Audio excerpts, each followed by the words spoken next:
Hey, what's going on, everyone? Nick here from the Real Hero Show with my buddy Shane. Shane, how you doing, man? I'm good. How are you? I am doing well. We're going to talk about some Star Wars today, aren't we? Yeah, I missed the first episode review, so I'm in here now, and it's better because I think this episode was a little bit better, anyways. Yeah, agreed.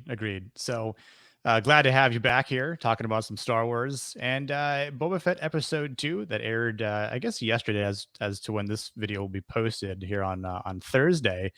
Chapter 2, I guess it's technically called that episode 2, right? Yeah, To kick it off, we know that the assassin was from the Night Wind, yeah, and there's an interesting moment as they're in Boba Fett's palace now, and he's standing on a very well-known yep. platform, and we hear that one word, Rancor. And what happens, Shane? Nothing happens. Nothing at all. It was a nice little the audience knows what's happening Oh moment, but man. the characters don't moment. It was cool.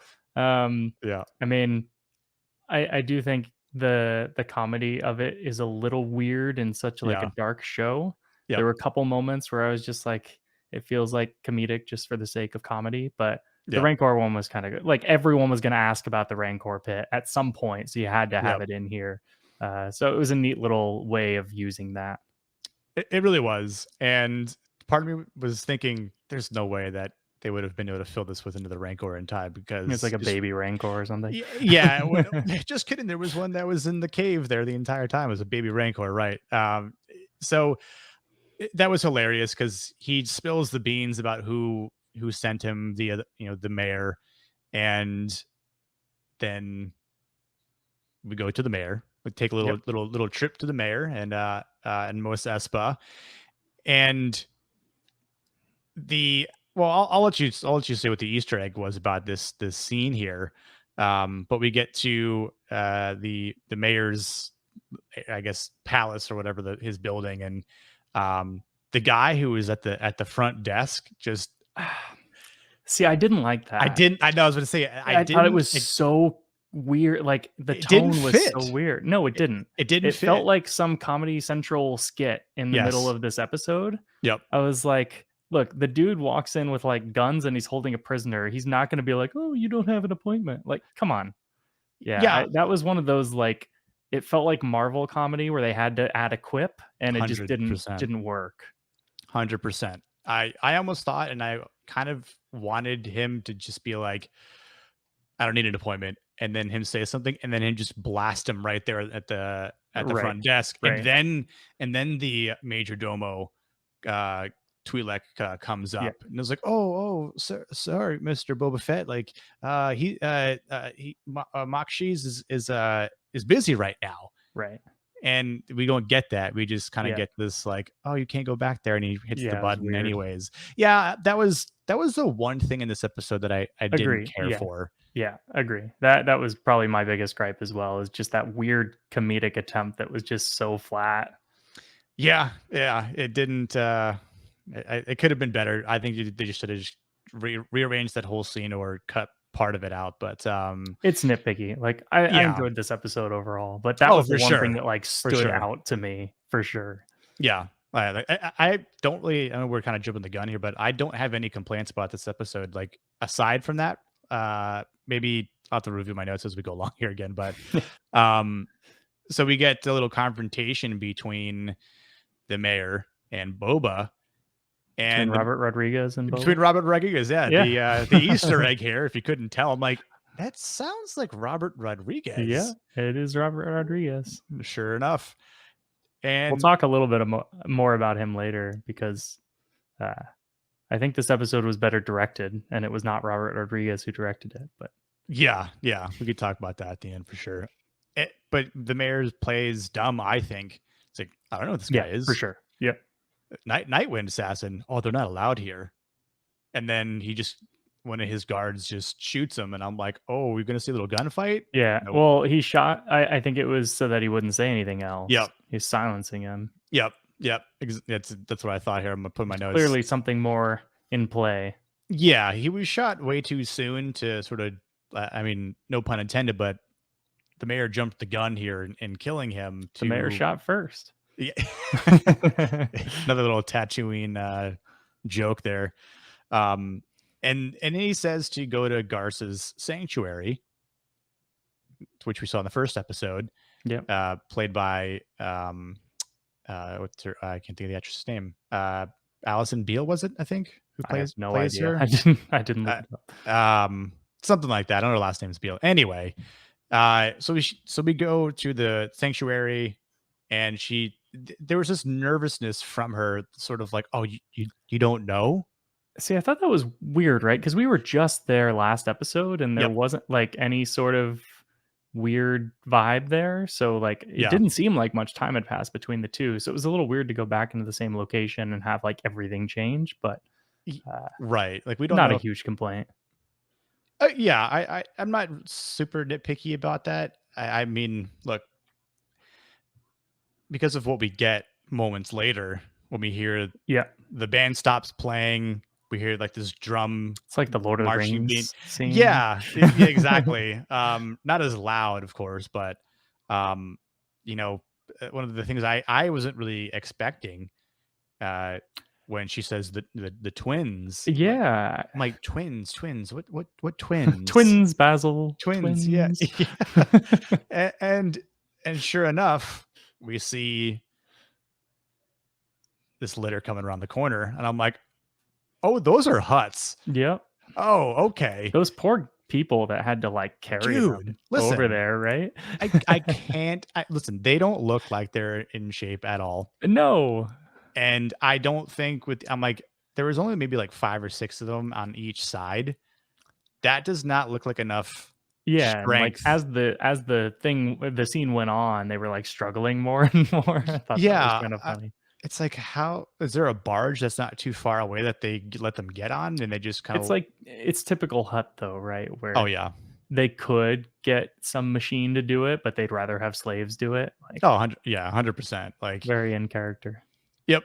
But I thought that was pretty cool. You know, their job as cousins, and I Yep. was trying to dig into a little bit of like the Hut family tree, Mhm. and I'm wondering if their father is Zero the Hut, Yeah, so from Jabba's Clone Wars, uncle. right? Yeah. Yep, exactly. So that's what I'm kind of thinking, because it's like, oh, our cousin's dead. Well, Yep. this land should be ours now. We're here to claim Jabba's territory because he's a family member, right? So Yep. it makes sense, and I'm thinking, okay, those they could be the villain, but I still think because of the sus mayor, Yeah, it's there's still a more little to it. weird. Yeah, I find it interesting that we still don't really know that much about present day plotline yet. Yeah, 'Cause, like, the Hutts come in, and then the Wookiee, who is another Easter egg, Black Krrsantan? I'm gonna butcher that name for sure, but, yeah, apparently a very famous bounty hunter Wookiee, who looked badass for sure, like, that's a very cool character design, um, yeah. but then they just kinda leave. Like, at the end of this episode, I feel like we still don't know that much about the present day plot other than like, yeah, he's going to have enemies. But we still don't really know where it's going, which feels a little weird 2 episodes in. But as we'll get to the sort of the flashback scene, I think that really stole the show. Um, the Yes. structure is weird though. Like 2 episodes in a row, we've ended on the flashback scenes. And so it almost feels like those are more important than the present day because that's kind of what we've spent most of our time looking at. So this present day plot line is kind of meandering a little bit. Yeah, and I wonder if that's because, again, this is being written, or John Favreau wrote this, Yep. and him being a fan, and I wonder with the most likely collaboration with Dave Filoni Yep. as the creative director for Lucasfilm. I'm sure they've talked about some sort of backstory, like, because they're not really following anything from the EU for the most part, Right. aside from the him Right. escaping from the Sarlacc pit. Yep. Uh, they're trying to create something, and based on what was taken from Mandalorian season 1 and 2, they've he's I think he's like enjoying the backstory being written and pouring a lot of content into that. So like it's like he's almost trying to fill the gap for it. But at the Yeah, same and time, I wonder if that's again like kind of putting too much focus on it in these episodes. it almost feels like that was the show they wanted to make, and then like the other half of the show, which is the post Mandalorian like on Tatooine stuff, was they seem a little bit less interested in it. Yeah. And that could be just me projecting based off of like what I'm interested in, but it seems like the flashback stuff is just much more like passion driven, I guess. Like it seems not necessarily more creative, but like more there's more emotion in it. There's more, character moments in it. This was basically like a giant tribute to like Dune and Lawrence of Arabia in this Right. entire episode. And it was Yeah. like that's kind of what I expect, somebody like Favreau to make, is to come in and do this like giant Star Warsy tribute to the stuff that inspired Star Wars. Yeah. And I really enjoyed that whole scene. I mean, there's a train heist, there's, you know, working your way in with the tribe. It's like a very old story that is being introduced into Star Wars. And I think it's cool. Yeah, I thought it was great. Yeah. And the last thing I'll say is about the present day is of course I wondered where this Wookiee just came out of, right? Because post Clone Wars, or rather post prequels, we don't really see a lot of Wookiees. In fact, Yeah, we see Chewie, and that's basically it. the last other Wookiee we saw was from Solo, right? Uh, Yes, I think that's right. and so I did some digging. Uh, Again, gonna butcher his name, Black Kersantan. Chrysanthemum? Kersantan. We're gonna get so many comments I about us know, butchering like that. it's I'm so sorry. We're yeah, not. like you We don't couldn't read have the given him a comics. better name, like like Chewbacca. You have Chewie. Like what's this guy's or what's this To be fair, they Wookiee? haven't said it on screen yet, That so is like that true. that is That is purely true. the comic book So we can't name be for him. wrong. So no one can be right, Yeah, no one can be wrong at this point. yeah. So I think we're in the clear. We'll use this video as a reference for ourselves in the future here.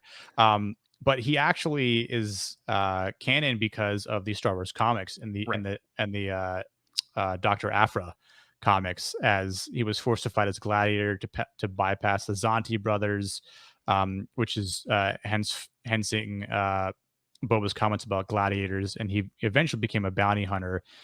They worked together for Jabba, and they were both loaned to Vader for unraveling, Luke Skywalker's identity. So, um, I like the fact that they included this. Again, they're in the other comic canon material that they've created on the way, which I for the most part I really like those runs of the comics, with I the haven't read Vaders. them. There's like things that established Boba Fett actually hunting down or chasing Luke Skywalker in between A New Hope and Empire Strikes Back, Gotcha. um, and and kind of filling in the gaps there, right? So a lot of gap filling, but no, I think it's badass, and of course when I'm watching, I'm like, who the fuck is that? Like, Yeah, that's a badass he just Wookiee. looked really cool. Yeah, Yeah. I literally put in my notes here, badass Wookiee Yep. gladiator in Yep. capital letters, because that was just again like he just had this look like Oh, we're if for sure getting some kind of action scene with him later where he's a total menace. oh yeah, I love it. Like he could be like a pseudo villain, or it's like a He could I be the don't know. Boba Fett of this The show. Boba F he's the Boba Fett of the show with Boba Fett in it. Um, of course, he goes back home to his palace, back in the bactopod, and we get more Do we really flashbacks. need to see the establishing back to tank every time we do a flashback? Like, it feels like insulting at this point. It's a You little can too on the flashback. We're nose. gonna follow you. We Yeah. People have seen movies before. Yeah, there have been other shows that have done a far worse job at cutting the flashbacks. So I think in this case, because you've already established how he has the flashbacks in the first Right. episode, Yeah, that you moving don't need to keep on going back. exactly. So like, that was the other like nitpicky part. It It's was like a for a 2-second small shot, scene, whatever. exactly. Yeah, but Um, Yeah. but I think the world building of his backstory, post Sarlacc pit escape, is has been great. We see him learning the Tuscan combat, Yep. to the point where we see this something approaching in the horizon, and then as it gets closer, I'm like thinking, are those speeders? I'm like, no, that's a train. That's a Yeah. that's a So train. did you hear that sound before the train? Didn't it kind of sound like the Uh, sound Obi-Wan makes in A New Hope, like the Krayt Dragon I sound? thought it was going to be a Krayt Dragon, That's what I thought it was gonna be too, and I and think that was meant to do that. yeah, I I think think it was so. supposed to be a similar sound because, like, Obi-Wan uses it to scare them away, so maybe the train projects the same sound or something to scare away Tuskens? I'm not completely sure. It's possible. Like I wonder if maybe, again, I'm kind of throwing a theory out there, if Jabba knew that because he was protecting that, I guess, trade route with the spices. Yeah. And I wonder if he knew, oh yeah, the Sand People, the Tuscan Raiders, you just got to make this noise and there won't be a problem Right. for you. If Right. so, here are guns Right. in the train. So that combination has made it easy for them and hard for the Tuscan Raiders Yeah. in the Dune Sea. But it was still pretty cool. First time that we're getting to see something like that in a show or a movie. But and they took some casualties, and Yeah. it was enough. What do you think about that incident with the train? Because it sparked something in Boba to, he's like, I will stop the train. Yeah. And I'm like, well, that's interesting. And of course, at night we see the Nikto swoop gang, Yep. and which will lead up to another great Easter egg. Fun little Easter egg, yeah. Yeah, But and I thought it go ahead. was a good little, like, it is weird to have this sort of, like, he's a prisoner and then it's like Stockholm syndrome kinda thing, where now Yeah, he likes the sand people. Um, yeah. but, also, did you kinda get the vibe where he was carrying that Tusken? It was kinda similar to how Anakin carried his mother in episode 2. I kinda like, Oh, you're whenever he right. was carrying it, I was like, "Ah, it looks so familiar from that," and, I mean, it could just be coincidence. I don't think everything is a callback to the original movies, but it could be. Um, but You're yeah, right, then though. It could he be. hunts him down.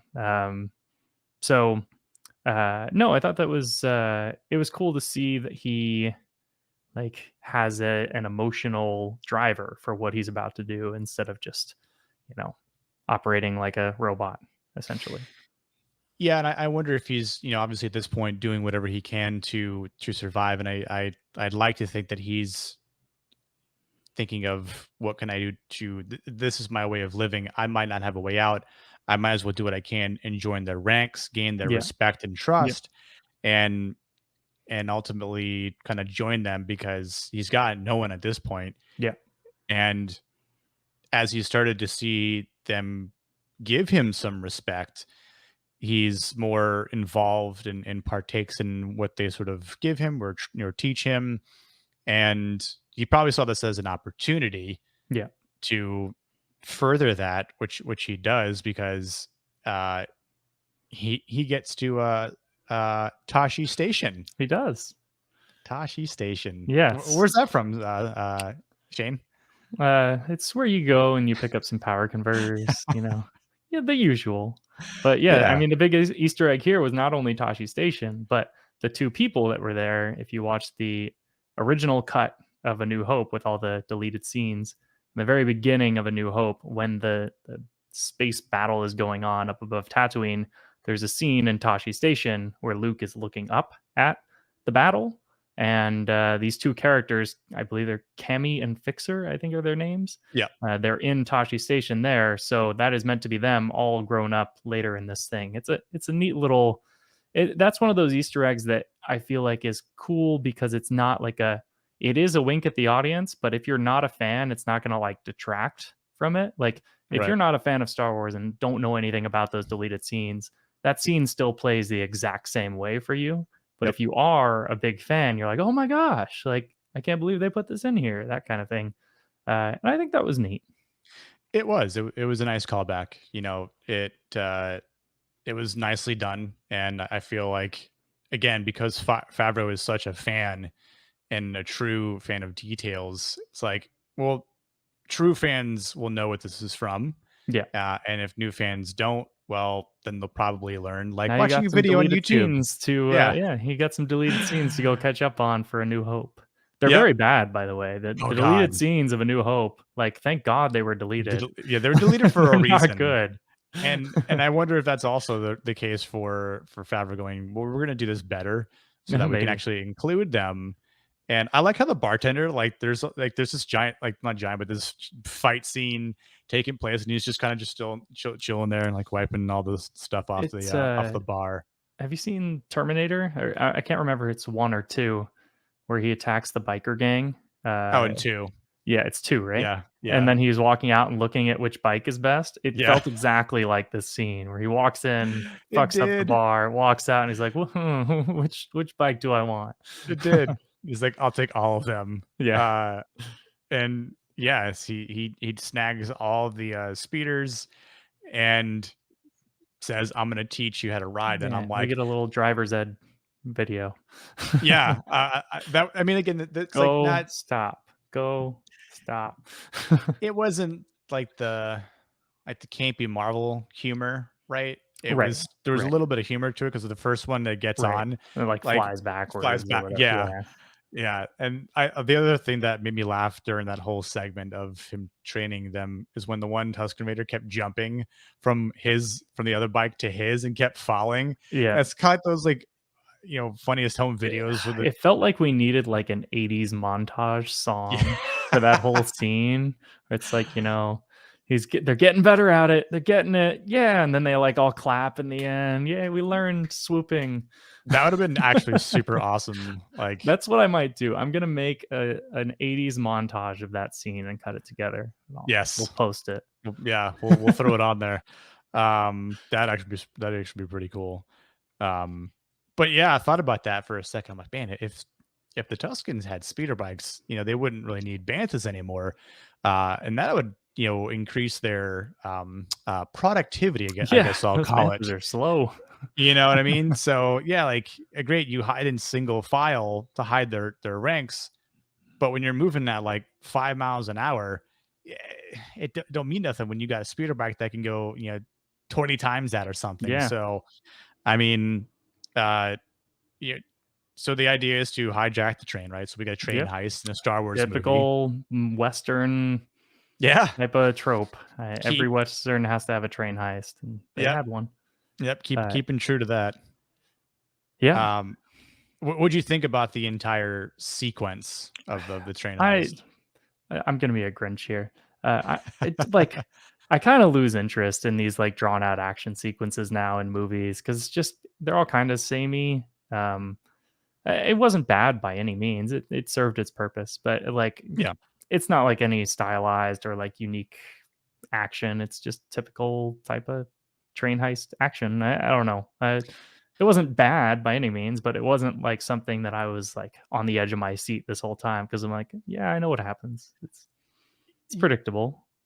Yeah, I was gonna say it's predictable. You knew we knew what was going to happen. The Yeah. one thing I'll say is there is that one kind of semi badass Tuscan that just like comes in on the bike, like jumps through the window and Yeah. just starts picking them all. I'm like, who is this Yeah.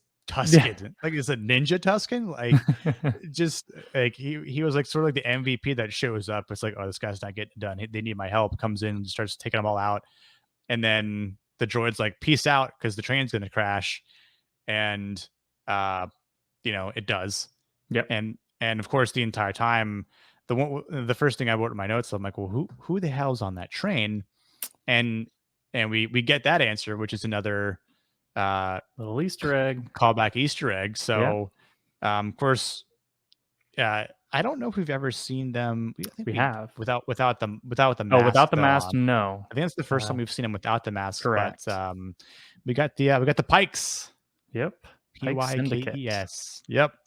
And they are So fish. A pike is a fish, right? yeah, it's some sort of Some kind of fish like, monster. yeah, with little, like, I don't know if they're mandibles or what, like there's like I don't know what to call them. I don't know what their anatomy is, but um, yeah, I like how Boba's like, is this are these the Sansa spices from the slave mines of Kessel? And I'm like, oh, well, there's a Yeah, big call. yeah, There's the call we're looking for. yeah, Um, and it's kind of interesting too, where Boba basically not yeah, basically demands the terms now. Like yeah, this is their land. This is the Dune Sea is the Tuscans. You're just stay away from this, and if you've got trouble, well, you have to deal with me. yeah, And uh, which because it's the Pike Syndicate, this also raises other questions as to who may be involved or who might get involved now because of Boba's yeah. past. I mean, that's the whole. And I mean, like the last time we saw the Pike Syndicate was in Solo, Right. and so there's big rumors about Crimson Dawn in this, and so maybe they're making that connection, maybe they're not. But Yeah. it's interesting to see if they go back to that. We could get like a whole slew of villains. I still don't know which one's going to show up, but Very true. It's nothing super defined at this point, which I guess kind of keeps it a little interesting and a little mysterious for us.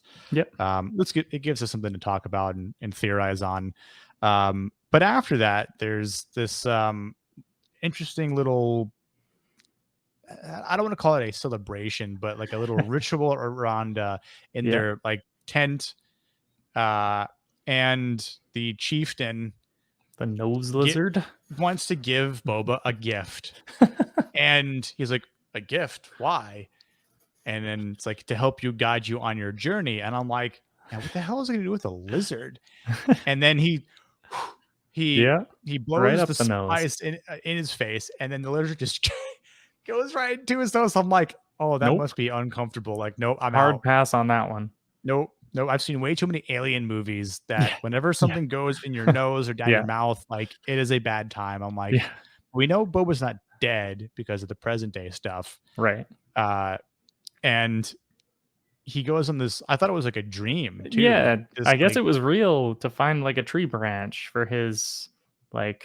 I guess they all go to this tree and get a branch for their little staff thing, yeah, like a little ritual. they snort some spice. Snort the lizard. They snort the lizard as well. Then they go on on a trippy journey. Yeah, It's like an ayahuasca trip, yeah, and yeah, then they see this tree, and I was wondering what those red like eyes were, which the yeah. concept Jawas, art, maybe. yeah, the concept art showed Jawas, which Oh, okay. I mean, that makes sense. yeah, I'm like, well, but then I'm like, why are Jawas hanging out in a tree? Nice. Like, I don't know. It's so weird. Trippy Uh, Tatooine. Trippy Tatooine, yeah. Look, when you're hanging out in the Dune Sea for that long, God only knows like how the sun and the sand could affect your Yeah, it's brain, true. right? Um, I mean, look, it's like Dune, right? The spice just sort of Yeah, starts to this get is to you. yeah. It's such a.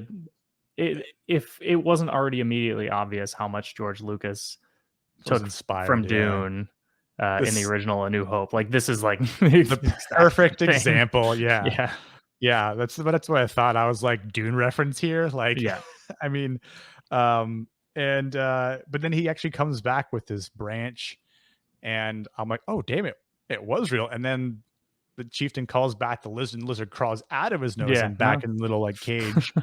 And then he even makes a comment like, oh damn it, that thing's real. Um, like the Neo. like Neo, that thing is Jesus real. Christ! Yeah, this little sentinel bug went through his belly button, right?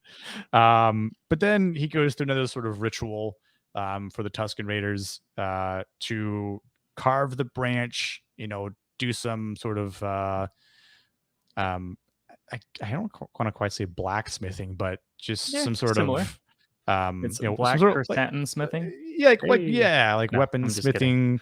weaponsmithing, so it's his. There are many like it, but this one is his. Yes, Um, it felt very much like making a lightsaber. Lightsaber, That's yeah, their little lightsaber tradition, ritual. right? Which again, I thought it was cool. Mhm. Because now it makes sense when he shows up in uh Mando season 2, episode 6, whatever, the Robert Rodriguez directed episode, where he has one, and so he's kept it all that time. So Yeah, he's done better than Anakin, and losing his lightsabers. it's So true. That um, weapon is now his life. yeah, exactly. We're just So gonna quote Star Wars over and over and over again.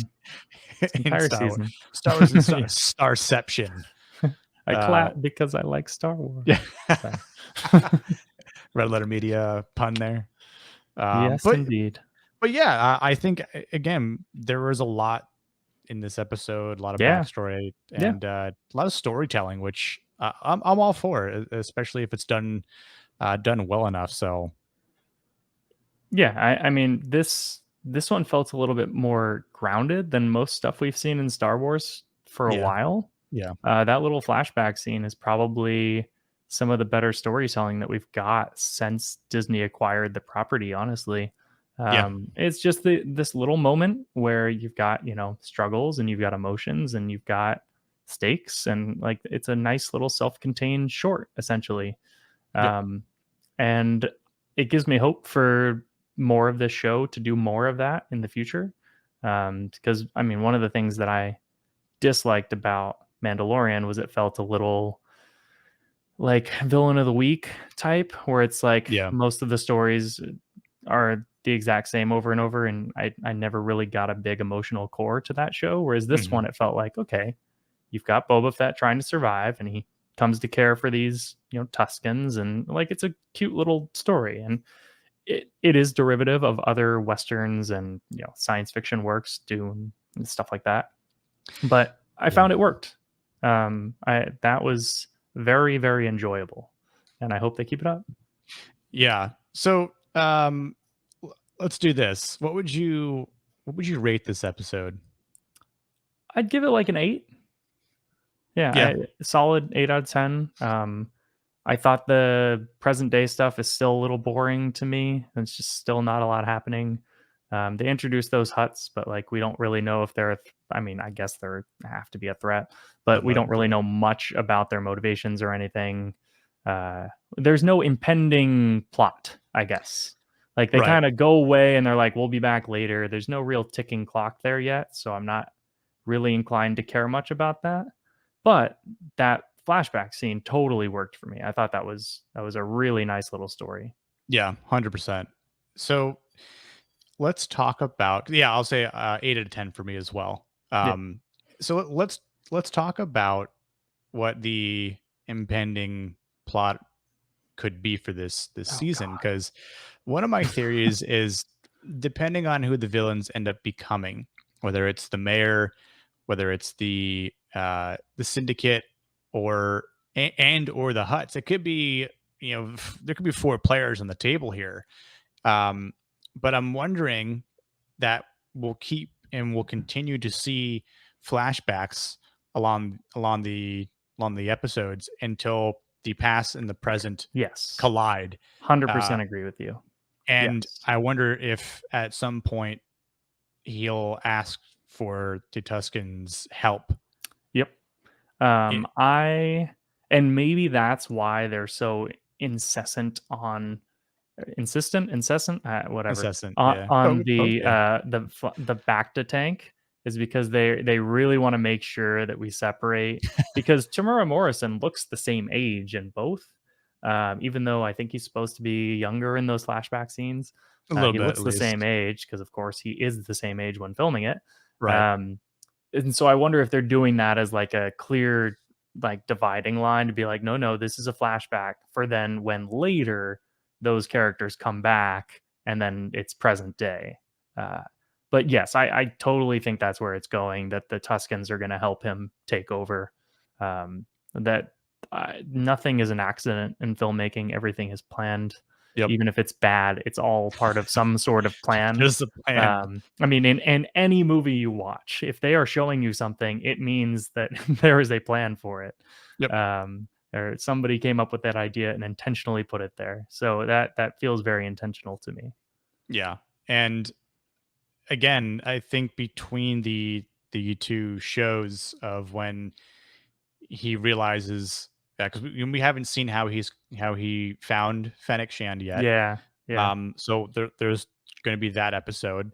Yeah. There's going to be the episode where he discovers that he sees his armor Yeah. and starts to chase it. Yeah. There's going to be another episode where he gets his ship back. Yeah. So there's going to be these big flashback moments again. Like I don't want to say that it's in hitting on this nostalgia. It's just like these are certain things that need to be included to piece the puzzle together. Yeah. But because of everything, like those are sort of his belongings or like his second in command. But for the people that he gained trust with, with the tribe, with this Tuscan tribe, because like even the chieftain was saying there are many tribes, Yeah. and so Some I more wonder, barbaric tribes. Yeah. yeah, so I wonder if we'll see any tribe clashing. Could eh, maybe I don't know if it would maybe take place in the flashbacks or if it's something like yeah, kind of just literally thinking this on the spot, but what if because they kind of come uh they cross paths again, the chieftain and Boba, and the chieftain agrees to help Boba but also asks Boba for a help in return. It's a sounds like a rival, very John Favreau-esque plot. right? Like, hey, there's a tribe I'll that's been help giving us, you if. yeah, there's this other tribe that's been giving us trouble, and Yep. Boba's like, done, right? Yep. Like, so That was another thing about The Mandalorian I didn't love. Every plot felt like a video game. It's like, go to this spot. The person says, I will help you if you go to this spot and yeah, kill this bad guy who has been hurting us, and go then to this come back planet. and collect your loot. Yeah. Go to this planet, hijack these moving vehicles, infiltrate this base, this imperial base, blow this tank up, and escape. Yep. Also, you have to take off your helmet and look at Bill Burr at a table. Yes. So yeah, I and so let's talk about real quickly here the the direction from the directors, Yep. because obviously it's all seemingly written by John Favreau, but so far we've had two different directors. We had Robert Rodriguez who wrote or directed, sorry, the first episode, and then Steph Green directed this one. Yep. And so you made a comment earlier about that. So Yeah. let's expand a little bit on that. Like this one felt so much better directed, didn't it? It Uh, did. There I was something about it. Yeah, I've never been a huge Robert Rodriguez fan in general. Just his direction, I didn't really love his direction on the Mando episode that he did either, because Yeah, he's only done one, right? He just did that he Boba just Fett that one. one. Yep. Yeah. Yeah. He's very, I mean, he's an indie filmmaker, right? So his stuff looks a little bit more indie run and gun type, and this felt a little bit more refined, a Hmm. little bit more cinematic, and I thought the direction was great. And the cinematographer of this episode, I forget his name, but he was the cinematographer for Jurassic Park, so that also contributes to why this one looks better. Not only direction, but cinematography was better. Yeah, there were some amazing shots, and just Yeah. like these camera angles that they had in this episode, kind of like the shot in this background that we have here, Yep. where it's you see Boba head on, Fennec in the background, you got the two Gamorrean guards in the sides. I'm like, that's like a straight up like Western stand down Yeah. Yeah. aspect to it. Like, There's some great artistry going on in this episode, which yeah, again we haven't. I don't want to say we haven't seen it in Star Wars, because like I think the sequels were pretty well directed, and like the cinematography was good. cinematography Rogue was good. One, for Yeah, example, like it's a very well shot movie. yeah, Um, yeah. but like at least in the TV Star Wars, this episode felt the most artistic. I feel like. Yeah, I can get behind that. Um, so I'm curious. I haven't looked ahead because I don't even know if that I don't think they information is announce it out ahead of yet. time. I don't think they Yeah, do.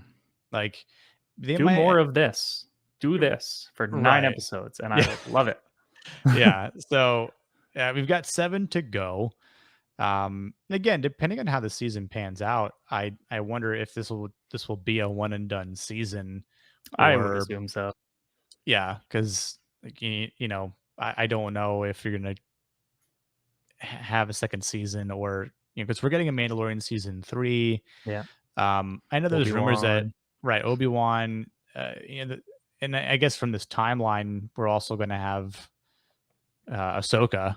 Oh yeah, Not true. that I expect them to show up in either storyline from this, but and there's talk of Mando Uh, himself. Yep, Uh, and then we got Andor coming, which is, I guess, before this time, but still, I yeah, mean, there's a lot on the docket, and yeah, a lot of Star I Wars to don't think come. Tamura Morrison wants to do this for much longer. He's getting up there age-wise. He's up 61, I think.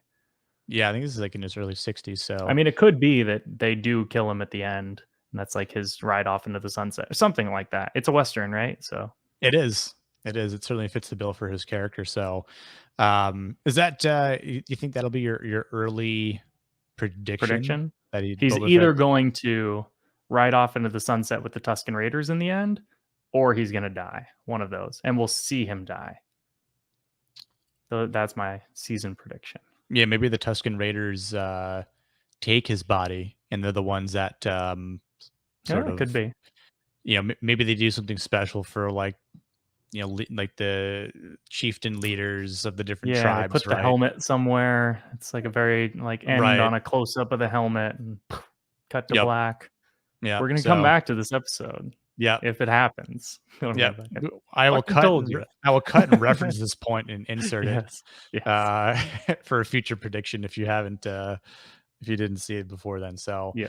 but yeah, overall, great second chapter in this Yeah. show. So, Yes. looking forward to seeing more next week. Yeah. Cheers.